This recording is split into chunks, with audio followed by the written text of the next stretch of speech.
shanta bidcah ee murtidiinta. kow ashhaadii oo ilaahay kaligiisa mudnaad. ashhaadu saxda waxa weeye ilaahay mooyaane ilaahay kale ma jiro, laguma darayo cali ibn taalib, nabi maxamed calayhi salaam ama nabi ciiseba. laba ilaahay salaadiyo shuruudahoogii wuu ku iloobay inuu qur-aanka ku dhammaystiro. si uu iloobi karaa inuu ku tilmaamo qur-aanka salaadihii oo dhan, isagoo ilaahay qur-aanka noogu sheegay inuu insaanka iyo jinkaba u abuuray caabudaadda ilaahay keliya.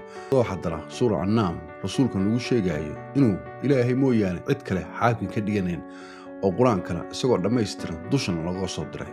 bidcada saddexaad, nabi maxamed calayhi salaam wuxuu guursaday caaisha iyadoo 6 ama 9 jira. ilaahay suura nisaa wuxuu nagu tilmaamay inaa agoonta kobcitaanka maskaxdooda lala socdo ilaa ay inta ka gaarayaan da'dii guurka. markaasna haddii ay miirkoodu buuxo u dhammaystiran yahayna inaa xoolahooda farta laga saaro. taas ayaa ku caddaynaysana inaa ilmihii agoonta iska daa carruurtaadabeen markuu miirkoodu buuxo.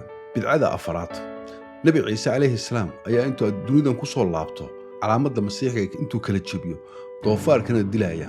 ilaahay baa taasna ku beeniyey suura al-cimraan oo sheegaya inuu nabi ciise kor u qaaday uu ka badbaadiyey gaaladan yowmalqiyaamahana u kala garnaqi doono isaga iyo kuwan ku tilmaamaya inay dileen ilaahayna ku sheeganaya.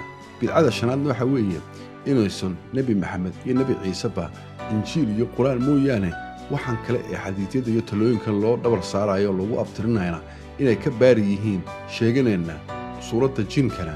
waatuu nabi maxamed calayhi salaam sheegayo awood iyo talo aan anigu inagu hago inaguma lihi qur-aanka mooyaane. waatuu ilaahay nabi maxamed calayhi salaam u sheegayo inuusan awood u lahayn qofku xitaa jeclaan lahaa inuu hago, ilaahay unbaa dadka hagi kara. diinta yaana dheedheel laga dhiganayn, toobadana waa u furanta qof walba. kitaabka qur-aanka ayaa mucjisan oo looga dhiganaa. qof walboo dood qaba, gaal iyo muslimba, shaydaan iyo jinba, kitaabkan baa lagu kala garab baxayaa. dood walbaad la timaadiina kitaabkan baan ka raadinayna jawaabteeda. ku xidhnoo janaalka, share and subscribe na saaro.